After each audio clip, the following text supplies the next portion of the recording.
আলহামদুলিল্লাহ। আলহামদুলিল্লাহি রাব্বিল আলামিন। ওয়াসসালাতু ওয়াসসালামু আলা রাসূলিল্লাহি ওয়া আলা আলিহি ওয়া আসহাবিহি আজমাইন। আম্মা বাদ। আউযু বিল্লাহি মিনাশ শাইতানির রাজীম। বিসমিল্লাহির রহমানির রহিম। আলহামদুলিল্লাহ। আজকে আমরা সূরা লাহাবের ৩য় আয়াত দিয়ে আমরা শুরু করতে যাচ্ছি। ৩য় আয়াতটি হচ্ছে এই: আউযু বিল্লাহি মিনাশ শাইতানির রাজীম। বিসমিল্লাহির রহমানির রহিম। সায়াসলা নারান যাতা লাহাব। সায়াসলা মানে এটা দাঁড়াচ্ছে, সা হচ্ছে শীঘ্রই, ইয়াসলা জ্বলবে, নারান আগুনে, জাতা লেলিহান বা সমন্বিত, লাহাবিন শিখা। সুতরাং এটা অর্থ দাঁড়াচ্ছে অচিরেই সে দগ্ধ হবে আগুনের লেলিহান শিখায়। এরাবগত দিক থেকে আমরা যদি চিন্তা করি, সা সা হচ্ছে সিন ডিল ইস্তেকবালুন, পার্টিকেল অফ ফিউচারিটি, শীঘ্রই জ্বলবে মানে ভবিষ্যতের কথা বোঝানো হচ্ছে। ইয়াসলা জ্বলবে সে, ফেল মুদারে মারফু বিদ দম্মাতি আল মুকাদ্দারা। ফেল মুদারে এটা হচ্ছে ফেল মুদারে, এটা ভবিষ্যৎকাল। মারফু বিদ্দম্মাতি, এখানে দম্মা দ্বারা এটা মারফু হচ্ছে মুকাদ্দারা। এটা দম্মাটা এখানে দেখা যাচ্ছে না, কারণ এটা বিভিন্ন হরফে ইল্লা যদি আসে কখনো আলিফ ওয়াও ইয়া শব্দের শেষে, তখন এটা দম্মা মুকাদ্দারা হিসেবে দেখা যায় এখানে। এখানে হুয়া দমির মুস্তাতির, হুয়া উজ্জ আছে, এখানে হুয়া ফাইল হিসেবে উজ্জ আছে। নারন হচ্ছে মাফউল বিহি মানসুব ফাতহাতি আয-যাহিরা। নারনের ফাতহাটা দেখা যাচ্ছে, এটা মাফউল বিহি, তাই এটা মানসুব এবং এটা মুফরাদ হচ্ছে এক বচন। জাতা সিফাত, কেমন আগুন? এটা হচ্ছে লেলিহান আগুন, সমন্বিত আগুন। জাতা, তাই এটা সিফা, নারায়ণের সিফা। নারায়ণ হচ্ছে মৌসুফ, জাতা হচ্ছে সিফা। তো যেহেতু এটা সিফা, সেহেতু এটা আগের বাক্যের এরাব ফলো করবে, নারায়ণের এরাব ফলো করবে। তাবেউলিল মানসুবি মানসুবুন বিল ফাতহাতি আয-যাহিরা লিআন্নাহু মুফরাদ। লাহাবিন, এখানে লাহাবিন শব্দটি মুদাফ ইলাইহি, তাহলে এটা মুদাফ হচ্ছে জাতা লাহাবিন। জাতা হচ্ছে মুদাফ, লাহাবিন হচ্ছে মুদাফ ইলাইহি। যেহেতু মুদাফ ইলাইহি সেহেতু মাজরুর বিল কাসরা, কাসরা দ্বারা এটা মাজরুর হয়েছে। এবং লিয়ান্নাহু মুফরাদ, এটাও মুফরাদ। এই জুমলাটি হচ্ছে জুমলাতুন মুস্তানাফাতুন, অর্থাৎ এবং এটা নতুন বাক্য। মা এবং মা মাহাল্লা লাহা, মানে এর কোনো এরাবগত দিক থেকে এর কোনো আসলে মহল নেই, এরাব দেওয়ার কোনো জায়গা নেই পুরো বাক্যটিকে। সায়াসলা নারন জাতা লাহাবিন,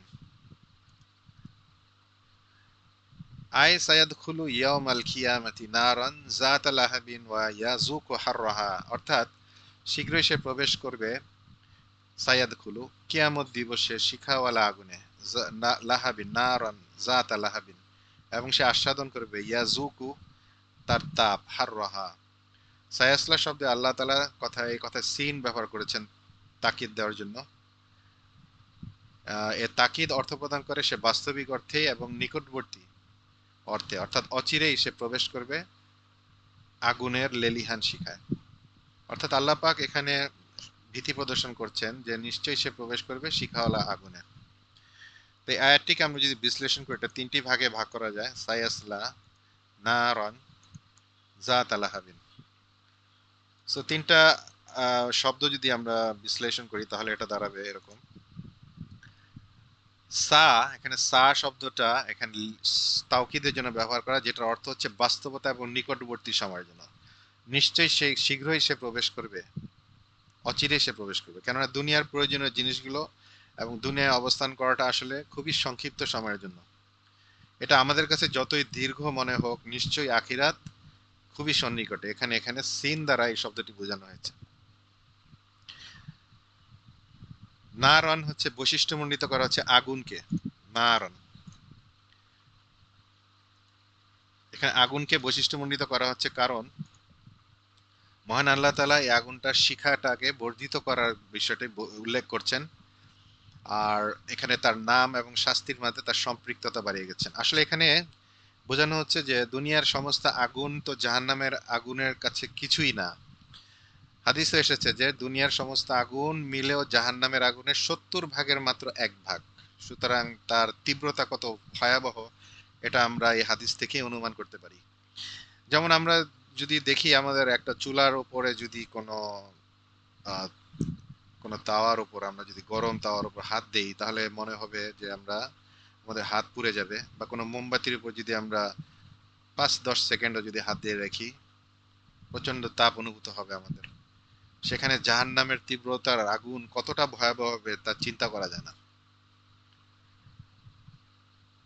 আল্লাহ পাক আসলে আমাদের ইসলাম গ্রহণ করার তৌফিক দিয়েছেন, এজন্য আমাদের সকলেই আল্লাহ পাকের শুকরিয়া আদায় করা উচিত, আলহামদুলিল্লাহ।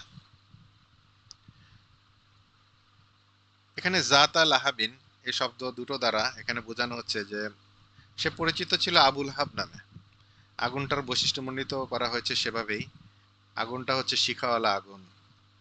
আমরা পূর্বের আয়াতগুলোতে বলেছিলাম যে এটা তার ধ্বংস হলো তার হাত।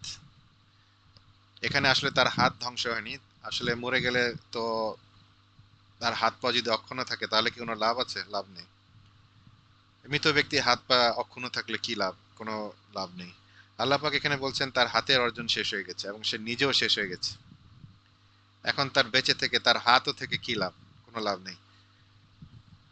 এখানে তার সম্পদ তাকে কোনো উপকার করেনি। তার সম্পদই শুধু নয়, তার আরো যা কিছু অর্জন ছিল তার কোনো কিছুই, তার যেমন সন্তান সন্ততি, তার কোনো কিছুই তার কোনো কাজে আসেনি। আসলে মানুষ বিপদে পড়লে প্রথমে তার সম্পদের কথা চিন্তা করে থাকে, কিন্তু এই চিন্তাটা আসলে কতটা যৌক্তিক? হাসপাতালে ভর্তি হলে আমরা প্রথমেই চিন্তা করি আমাদের টাকার কথা। আল্লাহ পাকের কাছে আমরা সাহায্য চাই না। অনেকেই হয়তো চিন্তা করি আমার টাকাই আমাকে সাহায্য করবে। বড় বড় হাসপাতালে বা দেশের বাইরের বড় কোনো হাসপাতালে আমরা ভর্তি হয়ে চিন্তা করি আমরা বেঁচে গেলাম। কিন্তু আসলে আল্লাহ পাক ছাড়া আসলে তাদের বাঁচানোর কেউই নেই। তাই আসলে শুধু আমাদের আগের আয়াতে যেটা বলা হয়েছে হাতের কথা বলা হয়েছে তা দ্বারা আসলে হাত বোঝানো হয়নি। আসলে বোঝানো হয়েছিল তার অর্জনকে, আবুল আহাবের অর্জনকে। তো শীঘ্রই প্রবেশ করবে সে জাহান্নামে, এই আয়াত দ্বারা আসলে সে বোঝানো হলো যে সে চূড়ান্ত ভাবে সে ব্যর্থ।